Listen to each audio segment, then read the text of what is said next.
let's go ahead and get started. All right, I'll give a quick intro. Hello, everyone, and thank you for being here again tonight. My name is Anna Withers, and I'm the Farmer Outreach Coordinator for Springfield Community Gardens. We are a nonprofit based in Springfield, Missouri, whose vision is a community where everyone has access to healthy local food.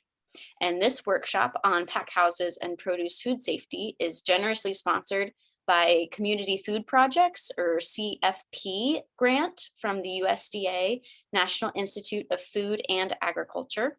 Our speaker tonight is University of Missouri Extension Horticulture Field Specialist Patrick Byers, and I will let him introduce himself further in a moment, but just some housekeeping before we do get started. If you have any questions throughout the night, please ask as we go. You can click on the Q&A button at the bottom of your screen and type in your question there. And we'll stop periodically to chat with Patrick about them. So rest assured your questions will get answered. There's also a separate chat feature at the bottom of your screen. You're welcome to use this, but please use that primarily for comments, and that will help me keep track of the questions and make sure that we get everything answered. Also, once you leave this workshop, a screen will pop up with a link to a post-workshop survey, and that survey is used in Springfield Community Gardens reporting to the USDA and also helps us provide meaningful workshops for you in the future. So we'd really appreciate it if you could take a few minutes to fill that out after this workshop. Also, if you would like to refer to this workshop later or any of the others we've put on, it will be available on our on SCG's agriculture workshop playlist on YouTube. And I will put that link as well as our website and social media channels, tonight's exit survey, everything in the chat in just a moment. So I think that's it from me. Thank you all again for being here tonight, and I'm going to hand it off to Patrick. Thank you, Anna. I'm Patrick Byers. I'm a horticulture field specialist with University of Missouri Extension. And I'm so excited to be partnering with Springfield Community Gardens and the USDA in a series of workshops focused on specialty crop production. And tonight, our topic matter is packhouses and produce food safety. I should mention that about 50% of my appointment at present is focused on produce food safety. I've been working in this arena since 2009. And I find that issues related to packhouses are one of the most fascinating aspects of produce food safety, and obviously one of the most concerning. So we'll be spending the next roughly 90 minutes talking about packhouses and how they interface with produce food safety and your desire as farmers to grow and market and provide crops that are as safe as possible for the people who enjoy them. So let's go ahead and get started.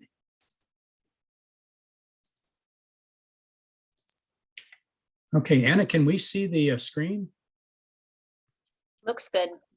Okay, very good. So our subject matter tonight is packhouses and produce food safety. And I've introduced myself. I'm also a farmer, formerly grew peaches, now growing elderberries. And as I mentioned before as well, in addition to working with specialty crop farmers on production, I also work in the area of produce food safety. So this is the outline for what we're going to do tonight. First, we'll have some introductory comments. Then we'll talk about packhouse design. And there'll be some general comments here, but I'll be interlacing issues related to produce food safety into this discussion as well. Then we're going to spend some time talking about water use at harvest and post-harvest. And of course, this is a critically important topic because water can take a small problem, spread it, and create a big problem. And water has to be managed correctly during the post-harvest period in the packhouse. Then we'll talk about cleaning and sanitizing, and finally some comments on managing packhouses. Okay, so what is a packhouse? Well, looking at this picture, we can see packhouses. The picture on the right is a fairly basic packhouse. It's an open air packhouse. We'll see hear more about this packhouse a little bit later on. But this is an example of what might be a typical entry point packhouse that many small farmers might consider right off the bat.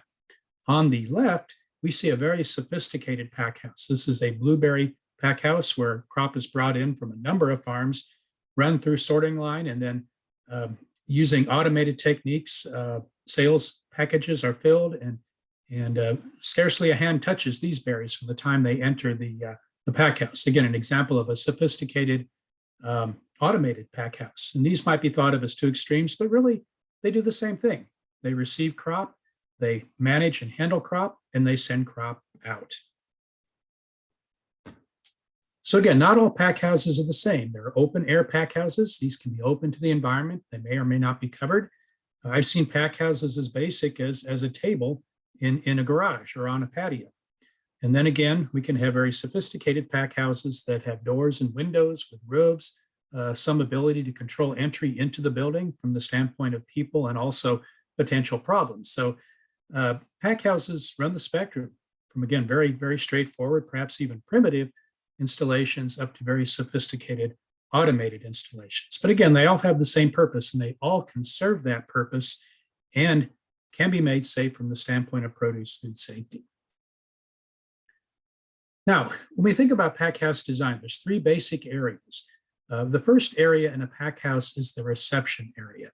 And this is the area where crop comes in from the field and it's received into the pack house. The part of the pack house that sees the most activity is the area of preparation and packing. And in this part of the pack house, depending upon the crops, there may be washing and pre-cooling. There may be grading and sorting. There could be an area of packaging crop for storage. There could be an area of storage, cold storage perhaps, cool storage, or some other type of storage. And then there could be an area where crop is then packaged for sales. And then the third area is the dispatch area, where crop is sent out from the pack house through loading and delivery to markets. So again, most pack houses share these three basic areas. Let's get into a bit more detail. So what happens in a pack house? Well, a number of things. First of all, crop as it's brought in from the field becomes produce ready for sales.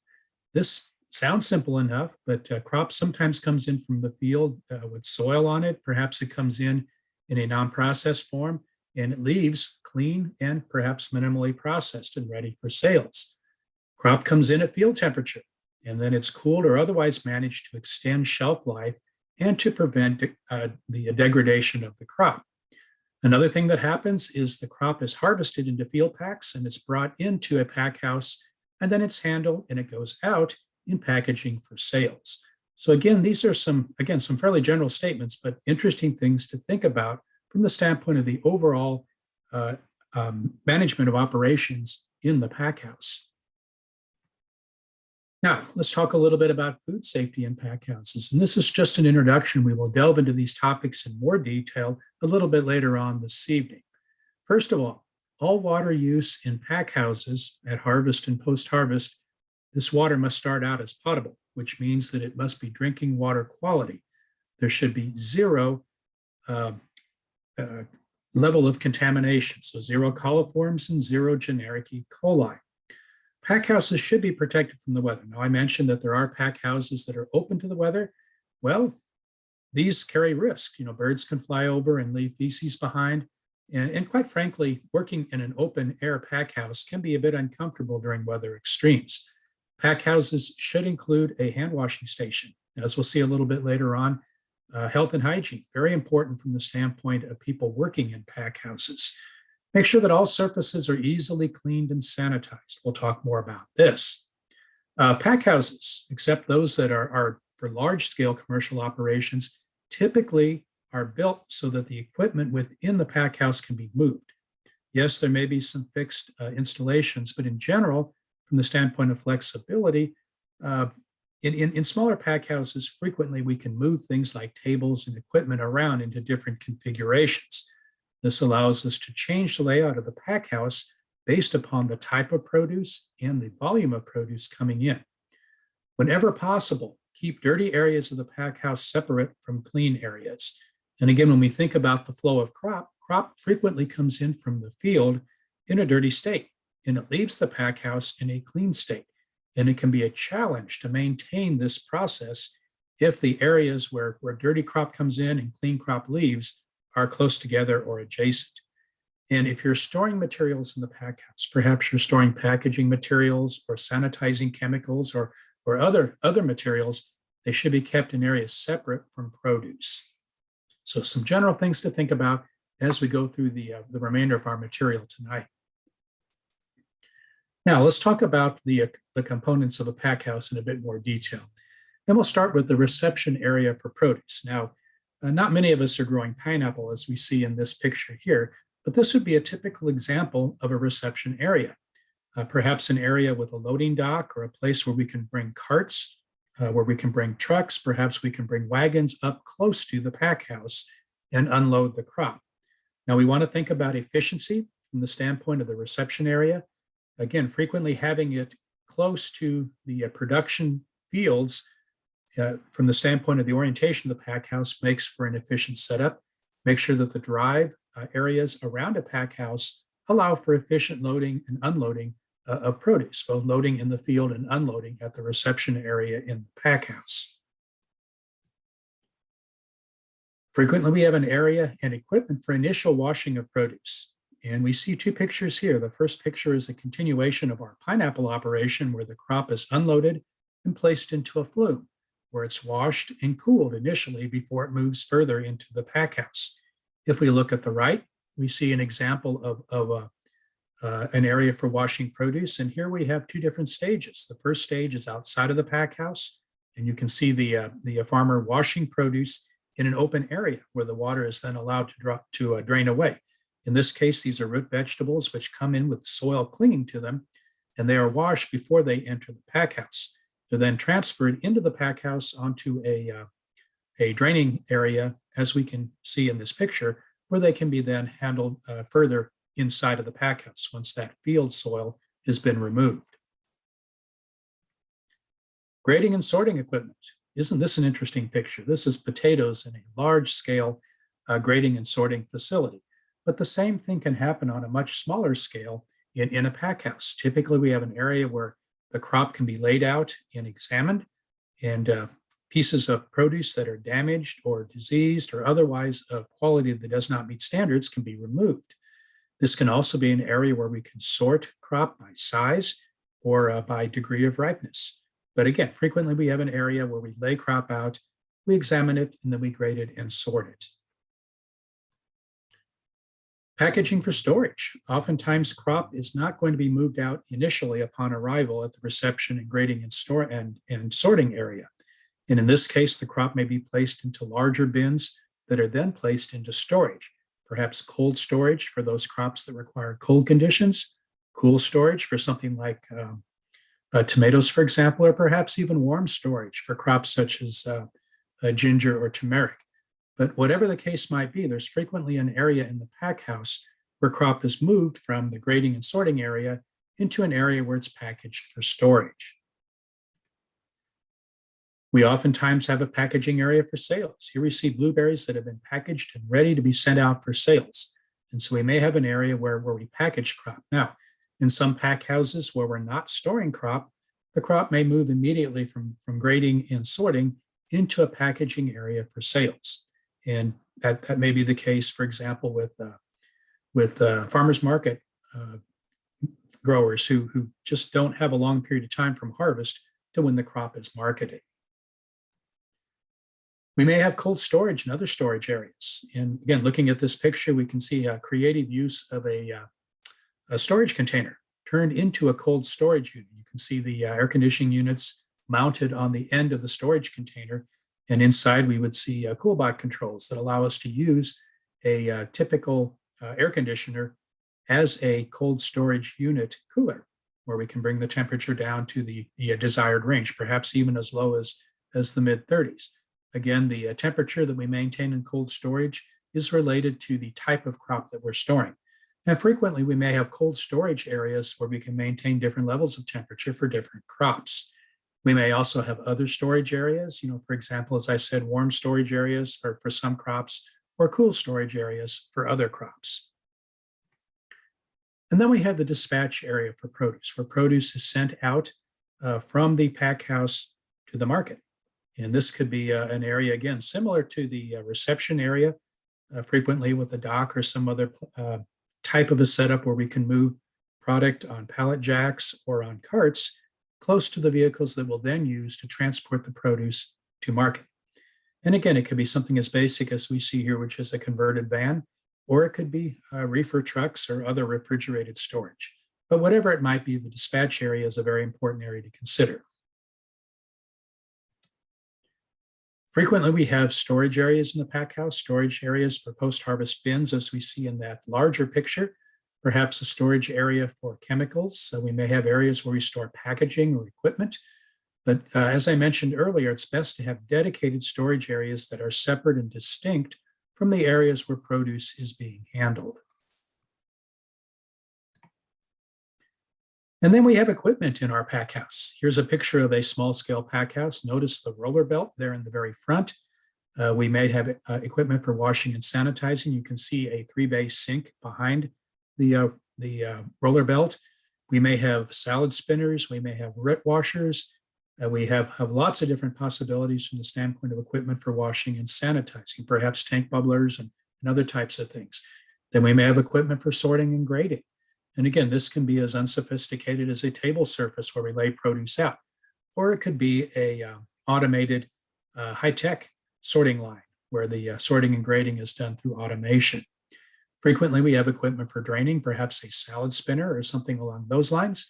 We frequently have equipment for weighing, wrapping, and packaging product, and especially if we're packaging at the pack house for final sales. We may have equipment for weighing the product that's going into packaging. And then we frequently have carts, pallet jacks, and other types of equipment to move product around. And again, if we look at this picture here, we can see, again, the roller belt in the front. We can see the 3-bay sink. We can see in the back a table for grading and sorting. And we can see off to the right the cooler. Again, all of these in a fairly small scale pack house. Now, as I mentioned before, anytime you can separate the reception area where crop frequently comes in with soil adhering to it from the area where crop is sent out for market, that is an advantage. And on that subject, let's talk about the flow of activities in intelligent pack house design. So in the best case scenario, a single level building with a receiving area at one end and a dispatching area at the other will oftentimes be the most convenient arrangement. It works great from the standpoint of reducing the risk of cross-contamination, because in this sort of a setting, the crop that comes in with soil is separated by distance and by time from the crop that goes out in a clean condition to market. With this approach, we also tend to have fewer problems with congestion. Frequently, the reception area is an area of congestion, as is the dispatch area. And anytime we can separate those two, we can streamline and make more efficient the flow of operations in the pack house. So again, think a building that has perhaps a large door at one end and a large door at the other end. And then in between are where all of those other operations take place that we just discussed. Now, the pack house that I just showed you in the picture actually had a U-shaped flow of produce, where the produce comes in one side, moves through the pack house, goes into the cooler, and then eventually leaves the cooler and comes out the same door that it entered. And again, this is typically not as desirable as a situation with the receiving area and the dispatch area that are distinct from each other. Again, we run the risk of congestion and the possibility of cross-contamination as well. On the subject of intelligent packhouse design, let's talk about surfaces for a moment. And when we think about surfaces, we're thinking about the risk of cross-contamination. Keep in mind that any surface that contacts produce becomes a food contact surface. And if we look at these examples here, let's take a quick look. So over on the far right, the upper picture, this is a stainless steel surface. It's easy to clean. It's very smooth. There are very few places for bacteria to lodge in that surface. Now, in time, you can get deep gouges. They can be an issue, but in general, stainless steel or metal surfaces are among the easiest to clean and sanitize. Moving in a clockwise fashion, we see a tile surface. Now, the tile itself is frequently very, very hard, very durable, very non-porous, and easy to clean. The problem here are the grout lines. And if we notice on this particular surface, these grout lines are already discolored, and quite frankly, they are very difficult to clean and sanitize. So again, a tile surface would be less desirable than a smooth surface such as a stainless steel surface. Moving next counterclockwise, we see clockwise, we see a wooden surface. In general, wooden surfaces might start out smooth, easy to clean and sanitize, but as time goes by and as they experience wear, it becomes very difficult to adequately clean and sanitize. Again, looking at this particular table, we can see lots of crevices, creases, areas, holes where bacteria can lodge, where biofilms can form, and where problems can start. Now, does this mean that we can't use wooden surfaces in pack houses? Of course not, but we definitely want to take measures to make sure that these surfaces don't become a source of contamination as they contact produce. The next picture shows a composite surface, again, a very smooth surface with a stainless steel triple wash sink. Now, a couple of things to notice. The surface itself is just fine, but notice the area where the sink overlaps the surface. This becomes, again, an area where debris can lodge, where bacteria can lodge, an area that can be difficult to clean and sanitize. So not only do we want to think about the surface itself, but we want to think about the surface and how it interfaces with equipment, sinks, and other things that might be found in the pack house. Here's an example of a tomato storage room. And if we look at this picture, again, first glance, there don't seem to be any serious issues, but if we look at it through the lens of produce food safety and surfaces, we can see several areas of concern. Of course, the box of tomatoes is on a wooden table. The surface of this wooden table would be a challenge to clean and sanitize, and you can kind of see how it's already experienced wear, the paint is worn off of it. If we look behind against the wall, we see a surface that is tile. It's a little hard to see in this picture here. These are larger size tiles, but there are still grout lines that have to be dealt with. And again, an example of a surface that can be a challenge to keep clean and sanitized. Now, the wall surfaces and the ceiling surface and the floor in this pack house are excellent. The floor is concrete.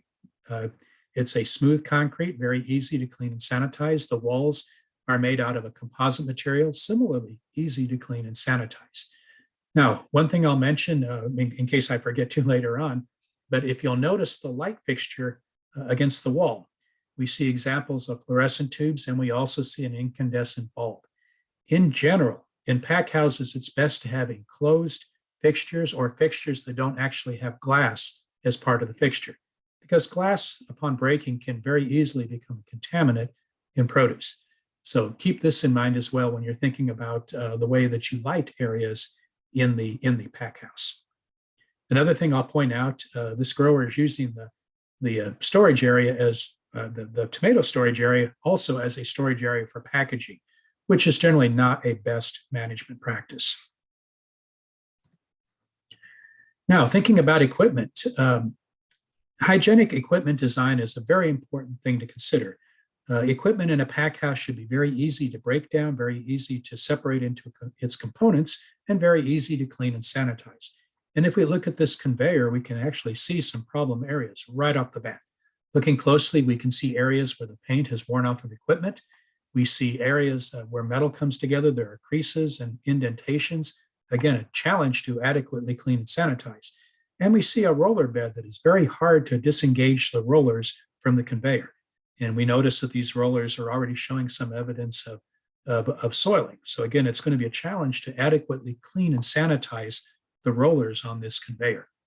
So again, when purchasing new equipment, very important to think about hygienic design. So again, the 5 points to consider with equipment: surfaces should be visible and easily reachable. They should be smooth and cleanable. There should be no collection points. They should be of compatible materials, and there should be ways to prevent contamination in the first place with equipment. So again, with new equipment, very important consideration. When looking at used or older equipment, there may be the need for modifications so that it does become a situation where it meets these criteria more easily. Okay, let's take a quick look at a video, and we'll be looking at the pack house that is used by Springfield Community Gardens at their market garden. So let me go ahead and stop sharing, and we'll bring up our first video.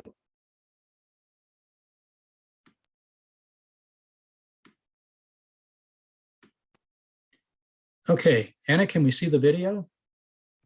Yep, it looks good. Okay. Hi everybody, my name is Kevin Prather. I'm the lead farmer with Springfield Community Gardens.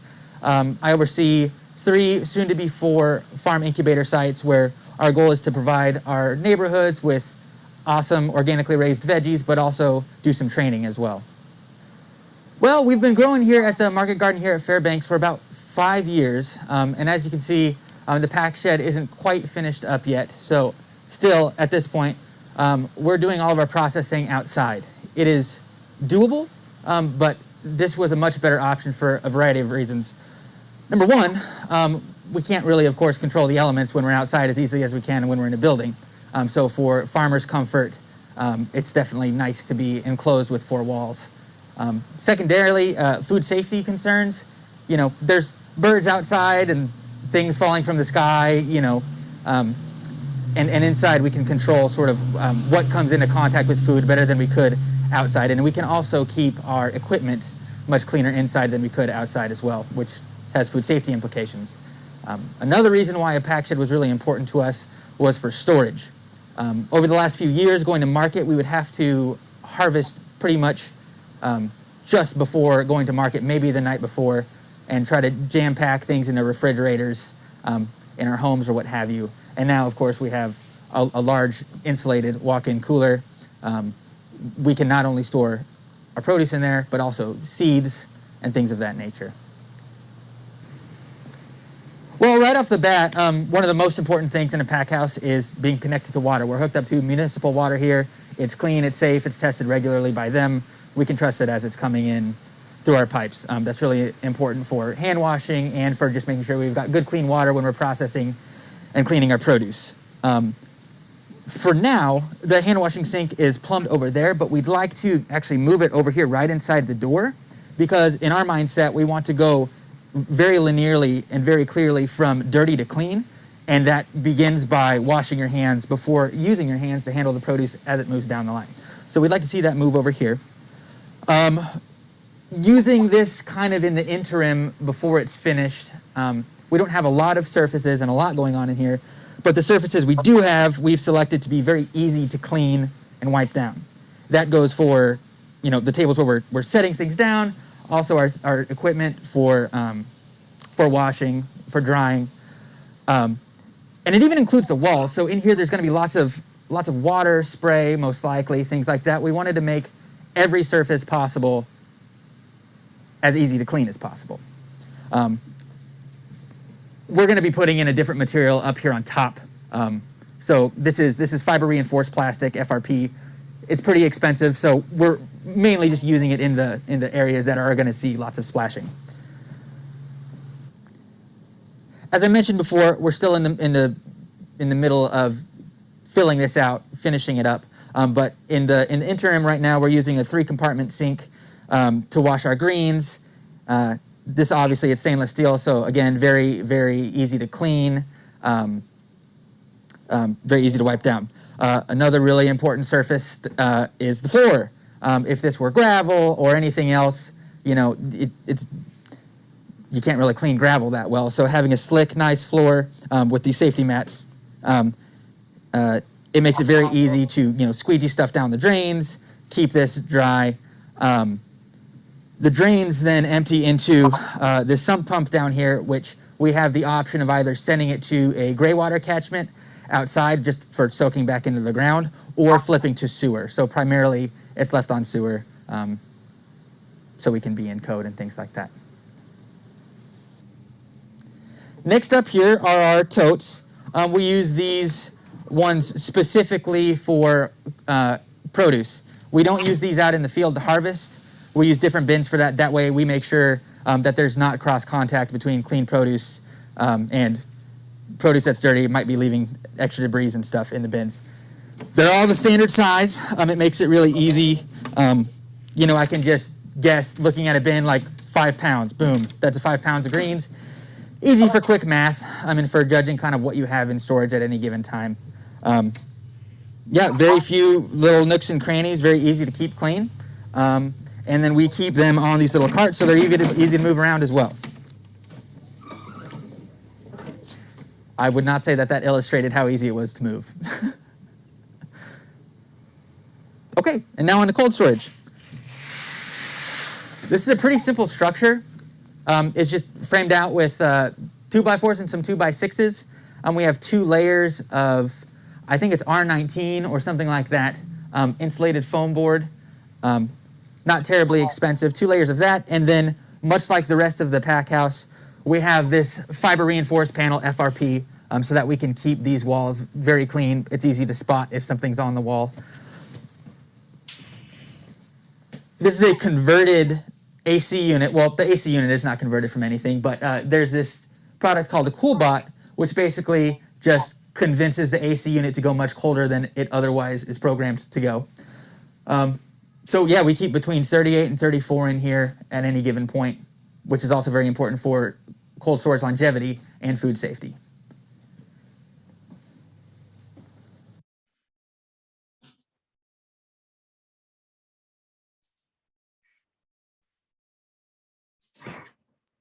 Okay, let's go ahead and return to the presentation.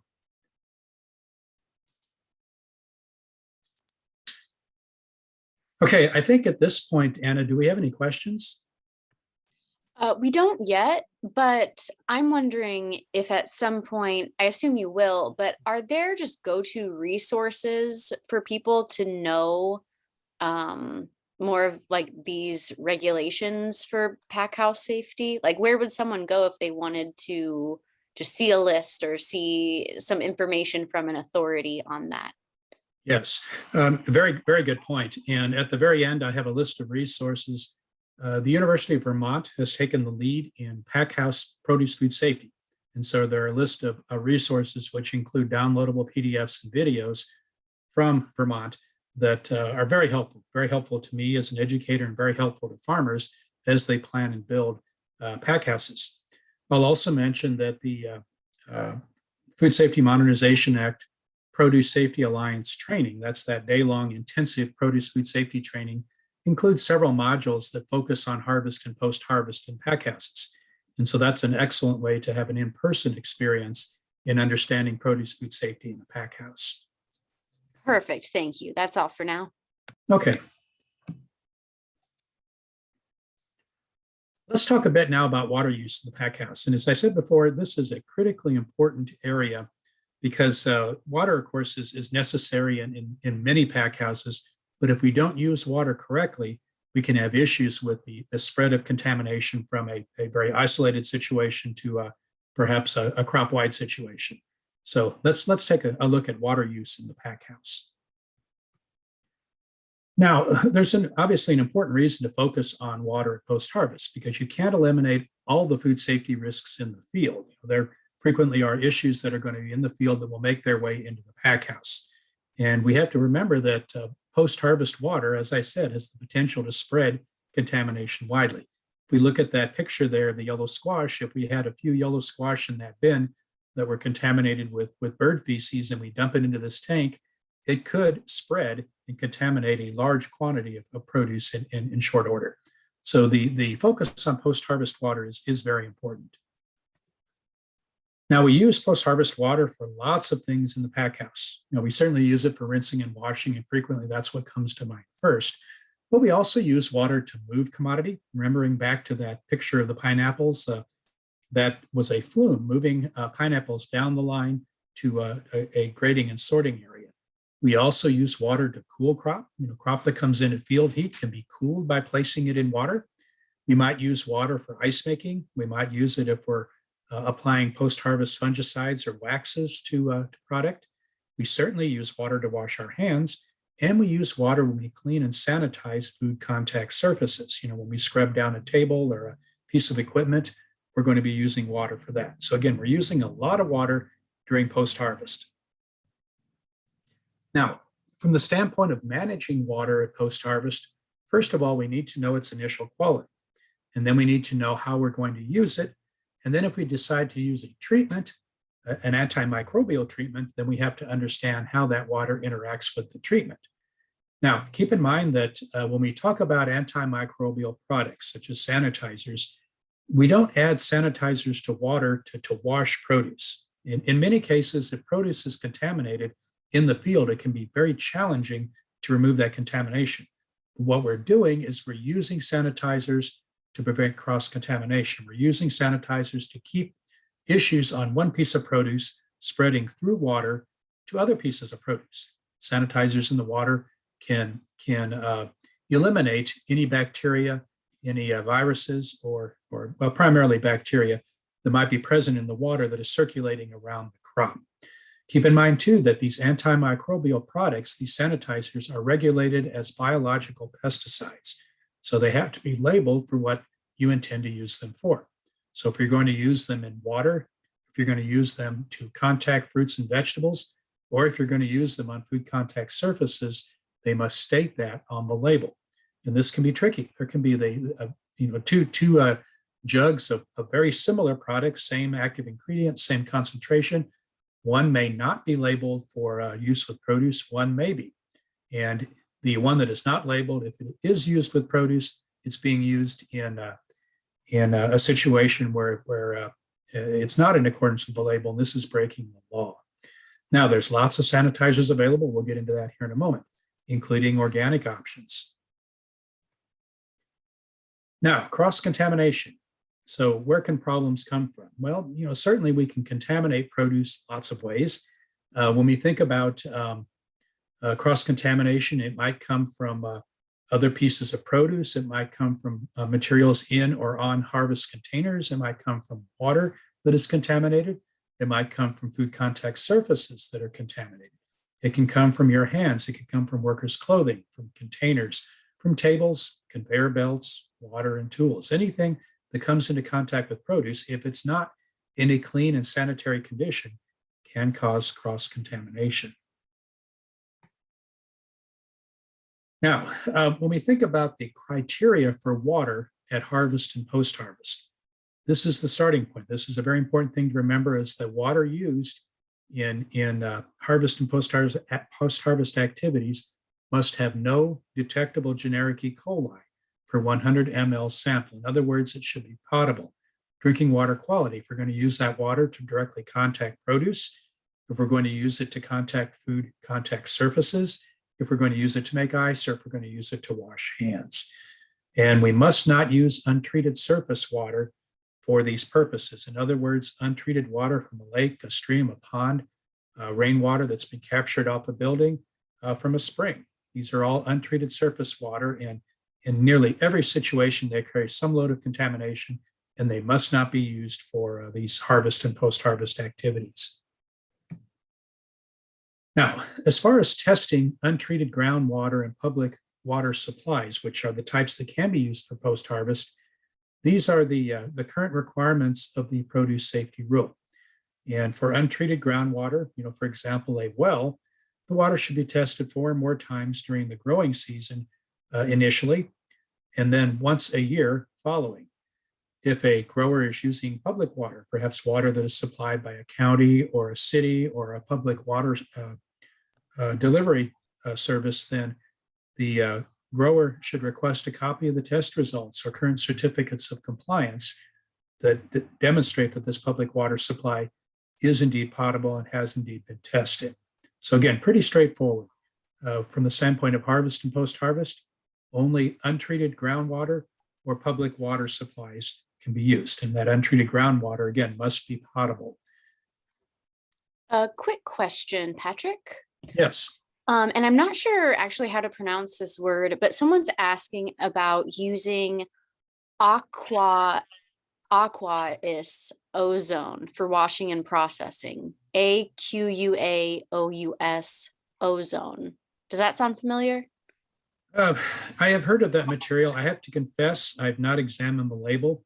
So I would need to take a look at the label to really give information on whether or not that can be used for harvest and post-harvest uses, again, to contact produce or to contact food contact surfaces. So check the label and see what it has to say. There are, as I said before, there are many different types of sanitizers that can be used, but they must have on the label that they are labeled for use on produce or on food contact surfaces. Do we have any other questions? No, just another comment that this person asking uses it to sanitize winery equipment. So just some food for thought. Yeah, certainly. There are a number of sanitizers that can be used in various types of food processing, such as winemaking, beer making, canning, freezing, those sorts of things. And again, in those cases, those sanitizers must be labeled for that intended use. Okay, let's talk about how we actually use water during harvest and post-harvest. And we should define a couple of terms. And the first term is single pass water. And single pass water, again, as is the case with any water, should not have any detectable generic E. coli when it's used. Have to remember that the FDA, the Food Safety Modernization Act Produce Safety Rule, which is an FDA law, does not actually require any water treatment. So you don't have to use water treatment, but in many cases, it can be a very good idea. Now, you can add antimicrobial products such as sanitizers. One of the things that these sanitizers do, we should talk about this, is that they can help from the standpoint of managing biofilms. And we should define a biofilm. A biofilm is a sticky layer that's found on surfaces. It can be found on equipment, on tabletops, on grading lines, even on tools. And these biofilms are made up of sticky substances, typically polysaccharides, and embedded in these biofilms are bacteria. And these biofilms are a primary source of contamination during harvest and post-harvest. And a lot of our risk management when it comes to managing food safety during harvest and post-harvest in the pack house is to do everything we can to reduce the buildup of biofilms. If you want an analogy, a biofilm is a lot like that film that develops on your teeth. And when you think about cleaning your teeth, this is something that is done with vigorous action with your toothbrush. Same thing applies to cleaning biofilms off of equipment and food contact surfaces. And we'll talk more about that here in a moment. Now, single pass water we use once. If we look at the pictures here, we can see water being used to rinse these carrots off in the lug, and that water is then draining away and it's not going to be used again. So this is what single pass water is. In general, single pass water carries less risk than multiple use water, which we'll talk about next. So recirculated and batch water. This is a situation where we're going to use the same container, the same flume, the same batch of water from more than one group of produce. We may use it several different times.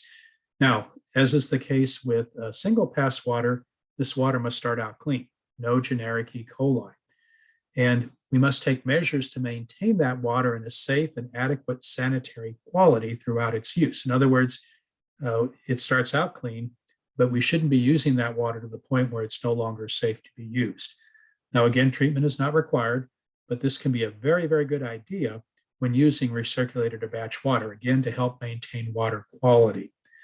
Again, if you're using an antimicrobial product, it must be labeled for use with fruits and vegetables, and you need to have in place a schedule for changing batch water or a process in place for minimizing the buildup of organic matter in the water.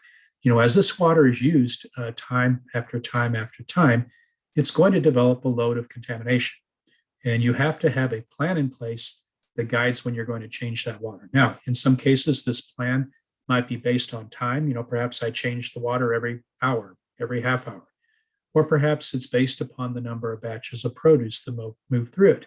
I change the water after every third batch of produce. But you should have in place guidelines, and you should have justification for those guidelines. We'll talk about what those justifications look like here in a moment. Now, when we think about the variables in water, the first thing, of course, to think about is quality at the start of using that water. And again, as we've said several times, and we'll probably say several more times tonight, water at the start of use in the pack house must have no generic E. coli. It must be potable. Now, some other factors of the water that need to be taken into consideration, the pH of the water. This is whether or not the water is acidic or alkaline. And the reason this is important, if we do choose to use an antimicrobial treatment, a sanitizer, its activity may be impacted by high or low pH. Temperature is important as well, because temperature plays a direct role in the problem of infiltration. And infiltration is where a situation where water can actually move inside of produce through cut surfaces, bruises, or other points of entry. And it can carry contamination internally into the produce. And obviously at that point, the produce cannot be cleaned up. And so we want to do everything we can to minimize infiltration. We'll talk more about that here in a moment as well. And then the fourth criteria is turbidity. And this is basically the load of debris and suspended solids that the water is carrying. And, as you look at water as it's used time after time after time, it quite frankly becomes dirty. And that can be one of the criteria to help guide the decision to change the water. Now, pH, fairly straightforward to monitor pH. It's important to monitor pH, especially if you're using a chlorine-based sanitizer. You can use test strips. You can use a handheld pH meter. There are various ways to do that. We could see this picture here, a sample of water in the cup, and a pH test strip was dipped in the water, and then the color change on the strip is compared to a standard. And this gives us an idea what the pH is. Now, keep in mind that as we add sanitizers, particularly chlorine to water, it can change the pH. So once you've added the sanitizer, it's important to take the pH again. Now, you can adjust pH as needed by adding acidifying agents. Typically, that's what it was done. There's also other agents that can be added to raise pH, but it's important to keep the pH in the optimal range, because when the pH is in the optimal range, the sanitizer is most effective. If the pH is outside of the optimal range, to some degree, and perhaps completely, the sanitizer will lose effectiveness. Temperature. Now, what we're talking about here is the temperature difference between the produce and the bulk tank water that we're going to dump that produce into. And the rule of thumb here is if there's more than 10 degrees difference between the temperature of the produce and the temperature of the water, we can have issues with infiltration. And how do we measure temperature? Well, yeah, pretty straightforward in the dunk tank. How do we measure the temperature of the produce? Well, we can use a thermometer that has a probe on it and just poke that into a piece of produce to give us a feel for what the inner temperature is of the produce. Keep in mind that produce that's harvested during the heat of the day will come in quite warm. There's also an issue with temperature and how it affects the activity of certain antimicrobial products. Again, oftentimes chlorine sanitizers are the ones that we're most concerned about. And if we're using, for example, a water temperature that is too high and pH that is too low, the sanitizer can actually release chlorine gas, which is toxic, and it can become a health hazard for workers. So again, important to monitor temperature and pH, especially with the use of chlorine-based sanitizers.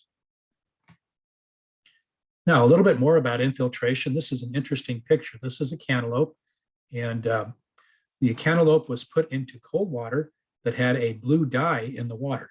And you can see how the water has moved into the flesh of the cantaloupe. Wherever you see a blue stain, that's where the water moved into the cantaloupe. And if that water had been contaminated, it would carry bacteria with it to the inner flesh of the cantaloupe, and obviously would be impossible to clean up at that point. Now, wounded, bruised fruit have a greater risk of infiltration. Infiltration is also worse the deeper the piece of produce is in the container. And this is one of the reasons why frequently in packhouses we use fairly shallow tanks from the standpoint of placing produce into the water. Because the deeper it is, the greater the pressure differential, the more likely the water will infiltrate into the produce. But the main factor, again, is temperature. So anytime the produce is warmer than the tank water, there's the likelihood of infiltration taking place. And infiltration is particularly troublesome with tomatoes, with melons, and with certain types of fruit. And then again, the fourth criteria is turbidity. And looking at this picture here, we can see examples of water at different levels of suspended solids. You can see on the left, clean water, and then all the way over to water that is quite cloudy, high turbidity. In the ways that we monitor turbidity, we can use turbidity meters. We can use a Secchi disc, which is a circle that has black and white quadrants painted on it, and it's placed down into a cylinder of water, and you look down the top of the cylinder, and if you can see the divisions on the disc, then the water is not turbid. But the higher the level of turbidity, the less visible the Secchi disc is. Now, why is turbidity an issue? Well, turbid water will reduce the effectiveness of any sanitizer treatment. The turbidity, the suspended solids bind with the sanitizer and make it less effective, and you need to add more sanitizer to maintain effectiveness. So again, having a handle on turbidity is very important from the standpoint of understanding if your sanitizer is actually doing what you intend for it to do. Now, when should you change your water? Well, this is a question that is not answered in detail in the federal laws. This is a decision that is left to the grower, but it is important that the water be maintained in a clean and sanitary condition. Now, you have to manage post-harvest water. And again, the factors that might enter into when you change the water could be based upon organic load, the amount of debris you have in the water, turbidity measurements, the volume of produce that you're running through the water, the type of produce. An example here is zucchini. Zucchini always carries a load of debris and the sap coming from the stems and that sort of thing. And so frequently water that's used with zucchini has to be changed more frequently than water used with other types of produce. Water used with root vegetables will need to be changed more frequently. The product flow and operating conditions need to be taken into account, the type of the antimicrobial product that you're using, and the type of equipment. All of these are factors that play into that decision of changing the water if you're using water for multiple passes. Now, what do you do with your used water? Well, you have to dispose of it in a way that it meets regulations. You also want to dispose of it in such a way that it doesn't become a source of contamination. Water that runs off from a pack house into a produce field is not a good situation because that's likely to be a source of contamination. Water that falls into the ground where people walk into it and then they walk into produce fields or into the pack house can also be a similar situation that can result in cross-contamination. Hand washing stations, they should have a catch basin if they're not collected to a sanitary drain. And again, check with regulations, state, local, and EPA, as far as discharging this used water into sewers, leach fields, and or surface waters. This is especially the case if you're using sanitizing agents in that water. Okay, do we have any questions at this point, Anna? Not right now. Okay, now let's talk a bit about how you choose an antimicrobial product. So chlorine sanitizers are used a lot. They're affordable, they're available. They have some negatives. They're corrosive and they're highly reactive, especially if the water temperature is high and the pH of the water is low. In many cases, chlorine sanitizers are not allowed by organic certifiers, so this has to be kept in mind as well. We also have other non-chlorine chemical options. These are typically based upon ozone, peroxyacetic acid, hydrogen peroxide. That sanitizer that was mentioned earlier is one of the ones that's based on ozone. We also have organic formulations. So these are frequently recommended during organic certification. So organic materials such as Tsunami, Spectrum, Sanidate, Vigorox, these are all materials that will be approved by most organic certifiers. But it is important to check with your certifier when you're choosing an antimicrobial product. And as I mentioned before, these products must be labeled for their use on produce. Again, always follow the label, read and follow label instructions. And again, looking at this particular material, this is Ultra Clorox, which is a commonly used sanitizer. And we can see mentioned on the label for fruit and vegetable washing. So again, this is the sort of language that you would expect to see on a sanitizer that's used for in situations where it contacts produce in the course of harvest and post-harvest activities. Now, if you do choose to use an antimicrobial treatment, such as a sanitizer, it's important that you have in place a plan to monitor its level. Because if you're using it, if you're relying upon it, then you need to be able to document that it's actually doing what you intend for it to do. And again, each sanitizer has specific ways to monitor levels.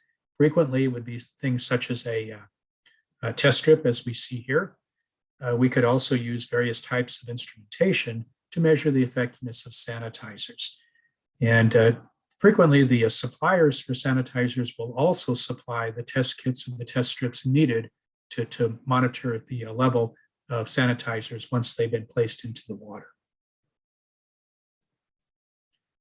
Okay, now let's watch another video clip here. This was a video clip taken at an open pack house. And again, a bit of a contrast to the pack house that we saw with Springfield Community Gardens. But in this video, we'll be hearing the farmer talk about the use of sanitizers and also towards the end, an interesting discussion of how to keep hoses in a pack house from causing cross-contamination. The audio is not real loud, but I think that the farmer does get his message across. So let's take a quick look at this video.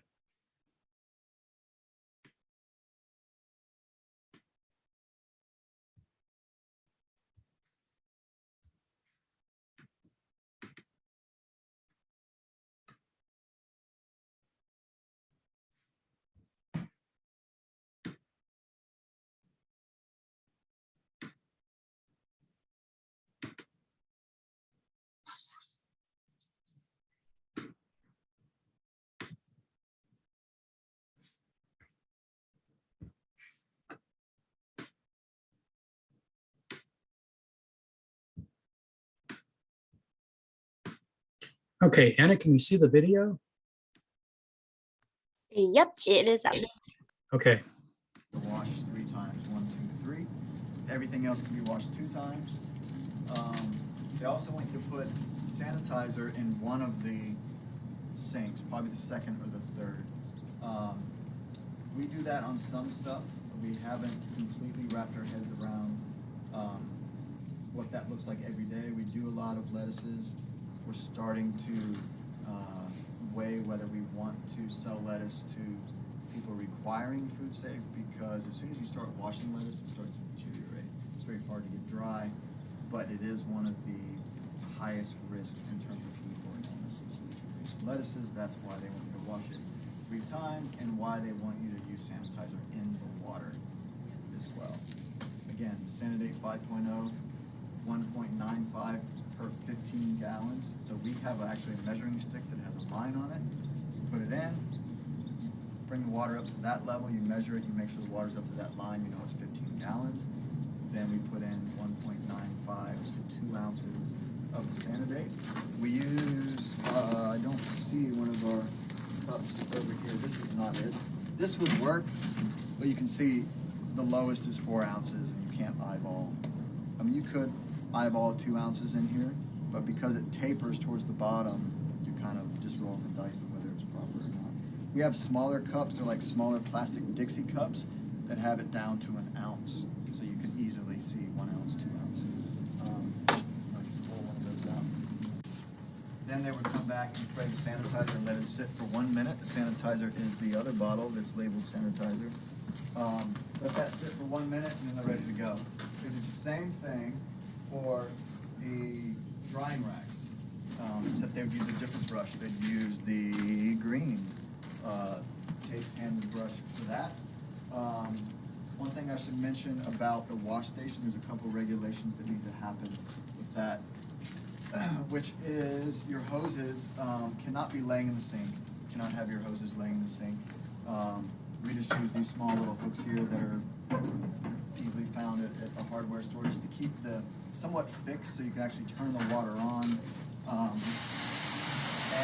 rinse your hose in and walk away while it's filling up. So you're not wasting time standing here with a hose. Hoses cannot be in the sink. Your drainage needs to be going out of the wash station. It does not have to be going underground. It does not have to be going into a drain on the concrete pad. You either need concrete in your floor in the wash station or gravel.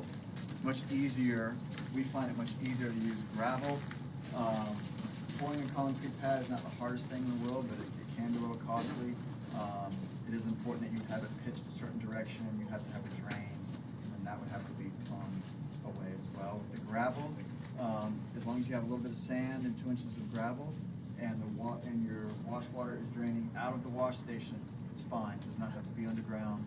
It just needs to be out of the wash station. Ours drains to a little ditch over there, and then drains back towards the creek, which is on the backside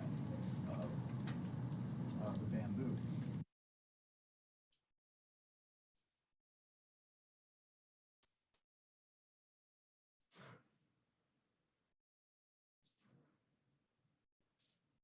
okay, let's go ahead and return to the presentation. And Patrick, was he saying that you do, like, even when rinsing lettuces, you do put a sanitizer in that water to rinse it? Or did I mishear? It's a frequent situation with the lettuces and other greens that they are rinsed in a 3-base system, where you have an initial rinse, then you have a rinse in water that does have a sanitizer in it, and then a final rinse in potable water, and then the greens are then spun and then they're packaged. So yes, sanitizers are frequently used with greens. Greens are considered to be higher risk crops because they're grown in close contact with the soil. And frequently they do carry some load of soil into the pack house. So hence the idea of a triple wash sink for greens. Now, some comments on that video. Again, this was a fairly primitive pack house, but this video was actually shot during a tour of produce food safety inspectors. And we went through that place with a fine-tooth comb. Yes, we had some concerns. You might have noticed the wood surfaces and the screening, the grating that was put over wood vegetables were drying. But the farmer was able to demonstrate to our satisfaction that he was able to keep these surfaces clean and sanitized. And so again, even though it was, it wasn't a very sophisticated pack house, it certainly met the needs, and the crops moving through that pack house were not exposed to any risk or any serious risk that couldn't be managed from the standpoint of the management of the pack house. Okay, let's go ahead and continue. Now, some SOPs, some standard operating procedures for post-harvest water. You want to have a process in place for monitoring, adding antimicrobial products if you choose to use them. You want to be monitoring and modifying pH if necessary. You want to be measuring water and product temperatures, the temperature of the water, the temperature of the produce. You want to monitor turbidity and change and add water as necessary. Make sure that your instruments, your thermometers, and your sensors are calibrated.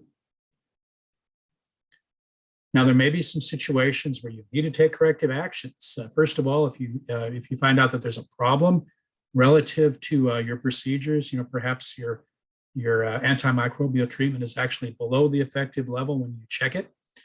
Perhaps your inventory is being used faster than expected, or maybe your pH readings are out of whack.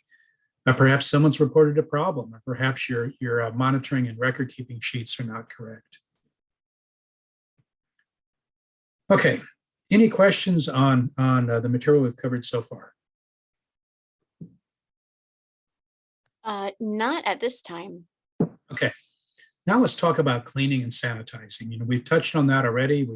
We've talked about the fact that the water should be potable, and we've talked about that any sanitizers for these uses must be labeled. Now let's get into a little bit of in-depth in talking about cleaning and sanitizing. Now, it's really important that you keep things clean, again, because anything that contacts produce can be a source of contamination. So again, anything, it could be packing and picking containers, it could be packing equipment, it could be your hands, it could be your clothing, it could be the water that you use, it could be the buildings, or it could even be the vehicles that you're transporting produce in. So some basic concepts, again, keeping a clean pack house is really important. Keep floors swept, keep countertops and walls clean, keep sinks clean.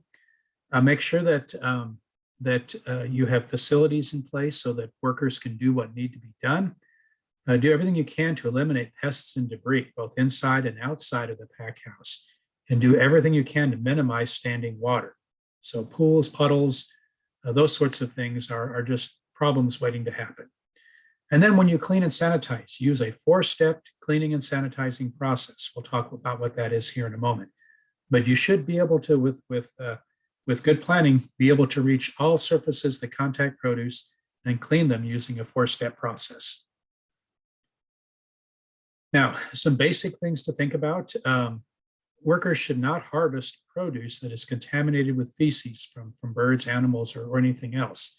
And workers should not harvest produce that has fallen to the ground. Okay, it's frequently a situation where, perhaps during harvest, a piece of fruit or a piece of vegetable is dropped to the ground. The likelihood that it'll be contaminated at that point is very high. And so federal rules restrict the use of produce that has been dropped to the ground. Now, obviously, in some cases, produce that's grown on the ground, melons, for example, cucumbers, etc., these, when they're harvested, are not considered to have been dropped because they haven't had, again, that risk of being damaged.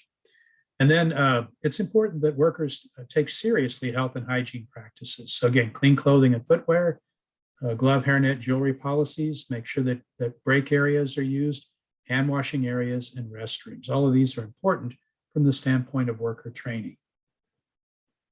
Now, we need to reduce risks in all packing areas, and here are the things that we talked about earlier. But again, avoid standing water, keep pests under control, keep things organized, have good hygiene facilities, keep things clean, and have a designated break area where people can congregate that is separate from produce. Now, how do we assess the risks? We want to map the flow of produce as it moves in from the field, through the pack house, into storage, and then out to transportation. This should be physically done.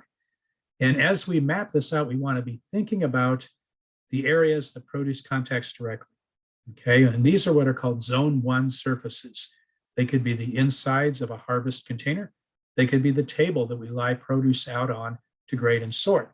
It could be the hands that touch produce. It could be the equipment that or tools that touch produce. And all of these are considered to be zone 1. And these zone 1 surfaces need to have special attention devoted to them to reduce the risk of cross-contamination. So again, this is a diagram that gives you a feel for what the zones of interest are. Zone 1 is our primary interest, and this is direct food contact surfaces. Zones 2, 3, and 4, certainly we want to be concerned about these, but they carry less risk than zone 1 does. So we're going to focus on zone 1. So again, the biggest concern is if it's contaminated, it could very easily result in cross-contamination of the produce. Zone 1 surfaces, harvest and storage bins, workers' hands, conveyors, belts, brushes, rollers, sorting tables, racks, and utensils. This is where you want to put your attention. This is where you want to put your energy. And if necessary, this is where you want to put money to help eliminate the risk of cross-contamination. And when I say money, for example, some of those tables that we saw earlier in the presentation that were made out of wood, maybe we need to replace those with metal tables or at least plastic surface tables, as we heard about in the Springfield Community Gardens Packhouse. Now, we want to implement practices that reduce risks. We've thought about the risks in the Packhouse, and we want to think about all of these things, establishing pest control programs, cleaning and sanitizing any surface that contacts food. You might have to convert to equipment that can be easily cleaned and sanitized. We want to make sure that coolers and other places where we're storing produce are cleaned and sanitized. And we want to make sure that the transportation vehicles that we use, both bringing produce from the field to the Packhouse, but most importantly, moving it from the Packhouse to sales, are clean. All right, I promised to tell you about cleaning and sanitizing. These are not the same terms. There is a difference, and it's very important. It does matter. So cleaning is where we physically remove dirt and soil from surfaces, and frequently we use clean water and detergent. Sanitizing is a treatment of a clean surface to reduce or eliminate microorganisms. I was doing a produce food safety training with a group of FFA students, high school students, and I asked them the difference between cleaning and sanitizing. And after this discussion, they said cleaning is removing what you can see, sanitizing follows, and it removes what you can't see. And I think that's a pretty good way to look at it. Now, again, you cannot sanitize a dirty surface. You must clean first and then sanitize. I love that metaphor. I love looking at it that way. I do too. I think we have a question about actually the slide before where you just were. Someone asking about, what about good enamel coatings on wood? I think it was the slide previous. Oh, okay. Yeah, when we think about wood surfaces and how we can make those less of a risk, particularly if they're zone 1 surfaces, we can paint them with a durable paint. We can cover them with a laminate. We could even cover them temporarily with something like a thick piece of plastic. But there are ways that we can take a wooden surface and make it suitable from the standpoint of zone 1 surfaces. All is not lost. You don't have to burn all of your wooden tables. But remember that a bare wood surface in time is going to be very difficult to clean and sanitize. And I guess I'm not familiar with enamel specifically. Does that apply? Like you would need something more than enamel? I think we may be talking about an enamel paint, a very durable paint. Okay, we'll see if they have a follow-up to that, but potentially yes. If I haven't answered that question fully, please give me another question in the Q&A. Okay, so here are the 4 steps. First step is to remove any obvious dirt and debris from the surface. The second step is to apply. Really quick. Yes, it was enamel paint. You were right. Okay, very good. So again, the first step is to remove any debris that we visibly see. The second step is to apply an appropriate detergent and scrub the surface. Now, can you just rinse it off with water and spray a little bit of soap on it and then rinse it off again? No, you need to use vigorous physical action to remove those biofilms that we discussed. Again, thinking about your teeth, if you just rinse your mouth with water and spit it out, you have not removed the biofilms. It takes toothpaste and it takes some brush action to get rid of those biofilms. And the same thing applies to scrubbing during the cleaning process. So it's important, yes, to use a detergent and to vigorously scrub. Step 3, rinse the surface with clean water, making sure to remove all of the detergent and soil. And step 4, this is the point where we apply the sanitizer. Again, it must be approved for use on food contact surfaces. Read the label. Some labels will say rinse after use. Others say let the sanitizer dry on the surface. But at any rate, let the surface air dry before using it for produce. Okay, do we have any questions before we move into a few special topics related to packhouses? No, it looks like you can go ahead. Okay. So, sanitary design of equipment. We touched on this already, and I wanted to reinforce it again. Food contact surfaces should be non-toxic, non-absorbent, durable, able to withstand corrosion, and able to be easily cleaned and sanitized using that 4-step process that we just described. And again, the equipment should be designed so that it's easy to clean and sanitize. So we should be able to access all parts of the equipment, especially all parts of Zone 1 surfaces. And we should be able to take it apart easily. We should be able to pull out brushes, rollers, and nozzles to clean and sanitize them individually. Here are some examples of hygienic design on tools. And notice in these cases that the bristles on these brushes are actually molded into the brush. They're not just inserted and glued in place. With the types where the bristles are inserted and glued, the insertion point becomes a collection point for debris and bacteria. Whereas these types of brushes don't have those surfaces. The brushes themselves are much easier to keep in a clean and sanitary condition. Now, again, we've talked about wooden equipment. There oftentimes are ways to use older wooden equipment. It is important to keep these surfaces clean, perhaps to devote more attention to them than we would a more suitable surface. We may have to have a more frequent cleaning schedule to reduce contamination risks and to prevent biofilms. Very important to air dry wooden surfaces after washing. There may be some things that need to be discarded, quite frankly, or we may need to modify these things. Now, as we think about new equipment and new buildings, let's design these from the get-go to be easily cleaned and sanitized. Again, we saw the pack house for Springfield Community Gardens. At that point, it was still under construction, but obviously the people who were going to work in there had put a lot of thought into designing a facility that is easy to clean and sanitize. Retrofitting equipment. Frequently, we have equipment that's been retrofitted for various uses, but we got to be careful that these retrofits don't result in an increased risk of contamination. If we look at this piece of equipment, we can see welds that were put in place after manufacturing. And these welds, unfortunately, become a lodging point for bacteria and other debris. So again, it can be a challenge to retrofit or modify equipment. It's oftentimes a better situation where we may need to just purchase new equipment that doesn't have these issues. And keep in mind, there are some materials that cannot be cleaned and sanitized. For example, carpet or other similar materials cannot be cleaned and sanitized.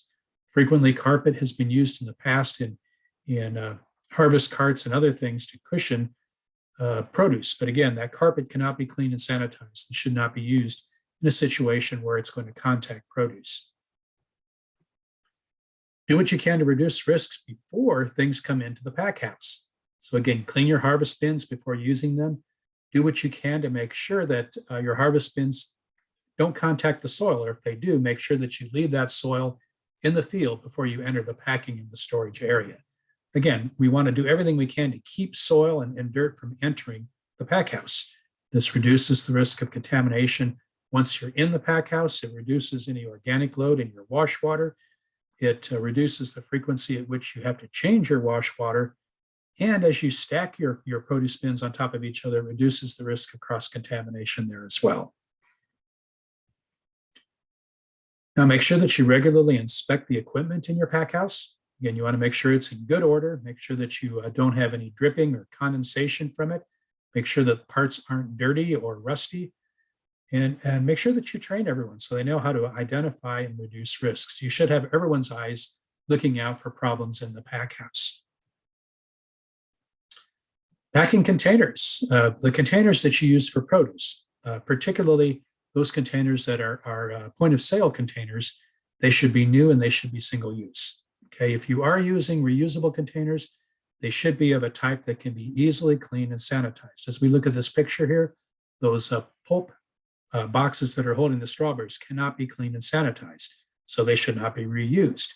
But again, there are some types of containers, and we saw examples in the Springfield Community Gardens pack house that can be cleaned and sanitized. Packing containers and materials should be stored in an area that is away from pests, windblown dirt, or other contaminants, and they should be stored off the floor. And they should be stored in areas that are not adjacent to areas where we're handling produce. Keep pests at bay. Do everything you can to keep pests out of the pack house. Make sure there's no holes, seal any cracks between floors and walls, make sure door seals are in place. In open pack houses, do everything you can to keep birds out of them. Do everything you can to keep vermin out of open pack houses. It can, quite frankly, it can be a challenge to keep open pack houses free of pests. Cut the grass around pack areas. Make sure that you don't have piles of debris, garbage, or culls around pack houses. Clean them up every day. And when you're bringing produce in, if it has to stay outside for any length of time, keep it covered whenever possible. It's a good practice to monitor for pests in the pack house. And federal rules do not allow you to use baited traps. You have to use unbaited traps to monitor activity inside the pack house. You can use baited trap stations outside of the pack house. And it's a good practice to have baited traps around the outside perimeter of pack houses to intercept any pests as they might be entering the pack house. Make sure that you regularly monitor these, and particularly any monitoring traps that might be inside. You don't want to catch pests in these traps and not remove them promptly. Keep your pallets of produce at least 12 inches away from the wall so that you can shine a flashlight back there and look for problems. Make sure everyone is looking for problems, and make sure that you're keeping things under control. Your cold storage areas, your coolers, these should be inspected regularly to make sure they're clean and to make sure that the equipment is functioning properly. Again, you don't want condensation or dripping on produce. You want to make sure that your seals on the doors and on windows are intact. You should be monitoring your cooler temperatures. And at the beginning of each day, you should be recording the temperature. You should have in place a standard operating procedure to clean coolers and also to keep pests under control. Now, again, you don't have to use coolant. It's not required by federal law, but if you do use it, make sure that you do it properly. Now, ice and ice slurries. Again, if you're going to use ice, it must be made from water that is potable. It's free from detectable generic E. coli. And the equipment that you use to make ice should be clean and sanitized. It should be stored in clean containers. And don't store boxes of produce that contain ice produce above other boxes. You don't want dripping and the risk of cross-contamination onto boxes below. Okay, transporting produce. Many different ways that you can transport produce. It can be an open truck, closed trucks, vans, etc. Be cautious if you're using the same vehicle for other purposes on the farm, perhaps to haul equipment or to haul soil amendments or chemicals or fertilizers. You must clean vehicles before using them to haul produce if you use these vehicles for other purposes. Now, if you're using a truck, for example, that has a bed that is difficult to clean, perhaps a clean liner can be placed over that bed before stacking produce into the truck as you send produce out from the pack house. Make sure that you inspect any vehicles before you pack produce into them. If they smell, if you see physical debris, or if you see other evidence, then that vehicle should be cleaned and sanitized. So some standard operating procedures that you'll want to have for your pack house: monitoring for pests, using cleaning and sanitizing solutions properly, cleaning and sanitizing produce washing lines, cleaning and monitoring cold storage areas, inspecting trucks prior to loading fresh produce, and cleaning vehicles used to transport fresh produce. So you should have SOPs in place that describe how you do all of these things. Now, before we finish, I did want to mention we focus primarily on microbial risks, especially bacterial risks, but there are other types of contamination that you want to guard against in the pack house. And those are chemical risks and physical risks. So chemical risks might be contamination from pesticides or detergents, sanitizers at the wrong concentrations, or perhaps other chemicals, petroleum-based chemicals, for example. Now, to reduce the risk of chemical food contamination in the pack house, keep your chemicals locked and stored in an area away from produce. Make sure that you have in place SOPs so that people understand where to store these products. Keep your labels and your safety data sheets for chemicals on hand in case of an emergency. Make sure that any lubricants that you use on equipment that is going to be handling produce, such as a grading and packing line, sorting line, you use food grade lubricants, oils, and chemicals, and use them according to their labeled use. And always good to use non-reactive materials that will not leach into produce. For example, there are some wood treatments that, if applied to a food contact surface, can actually leach into produce over time. So don't use these types of materials. And then for physical food safety risks, here's that same pack house that we saw before. And again, notice the glass fluorescent tubes in the fixtures and also the incandescent bulb there. It would be a better situation with enclosed fixtures and perhaps even moving towards LEDs where there's not glass involved at all. So again, screen or cover overhead light fixtures, inspect bearings and other moving parts of your equipment so that they're not going to throw pieces of metal or pieces of wood into produce. And then cover packing materials and produce containers between uses so that you reduce the risk of anything physical entering into packaging or into your harvest containers. So a quick thought on some corrective actions. If you've identified a food safety risk in your pack house, immediately assess the situation. Try to figure out if produce has been affected. If it has, can it still be sold or does it need to be thrown away? Figure out the cause of the problem. What do you need to do to correct it? And then do it. Adjust practices to take care of these risks. Keep records and monitor to make sure that what you've done is fix the problem. So some examples where you might need to take corrective actions. Perhaps you've noticed pests in the pack house. Here's an example: pigeons roosting in an open pack house. Perhaps there's a situation where someone working with produce on a grading and sorting line has cut their finger, and there's blood now on the grading line. Perhaps there's a sharp edge where someone cut their finger. Perhaps there's a drain that's backed up and is overflowing into a produce handling area. But again, any situation that poses an immediate contamination risk to produce could be an example of when corrective actions need to be considered. What about the records you need to keep as a farmer in the pack house? So you want to keep records on post-harvest handling and sanitation based upon cleaning and sanitizing. How frequently you clean and sanitize your tools, your equipment, and your containers. You'll also want to keep records related to pest management, to the maintenance and monitoring of buildings, especially your cold storage areas. Here we see a farmer who's recording the temperature in the morning of a cold storage area. You want to train everyone on sanitation. Make sure that you have records related to your packing area and cold storage cleaning and monitoring, and make sure you keep records of cleaning and inspecting vehicles prior to loading. So again, we've gone through a lot of material tonight.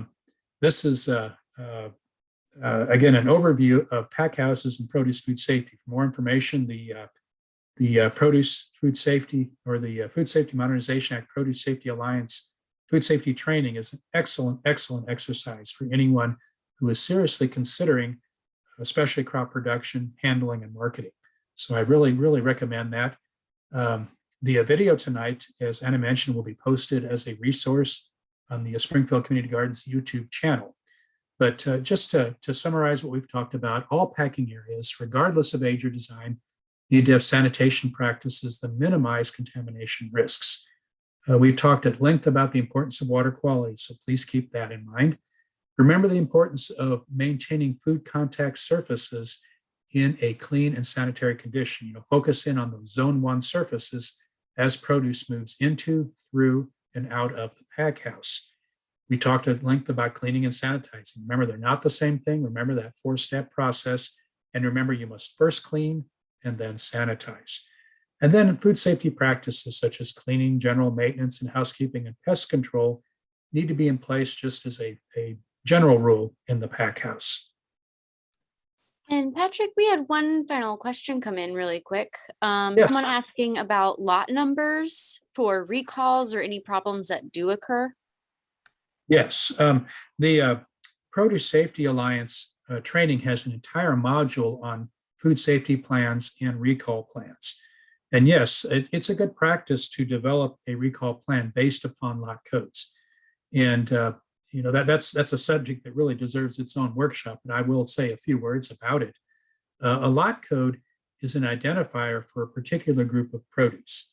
And for a lot code to work, you have to have what's called a clean break before and after that particular group of produce. So let's say, for example, you want a particular lot of produce to represent a day's harvest of strawberries. Well, if you're going to bring those strawberries in and lay them on a table to grade and pack them, you need to clean and sanitize that table before the strawberries arrive.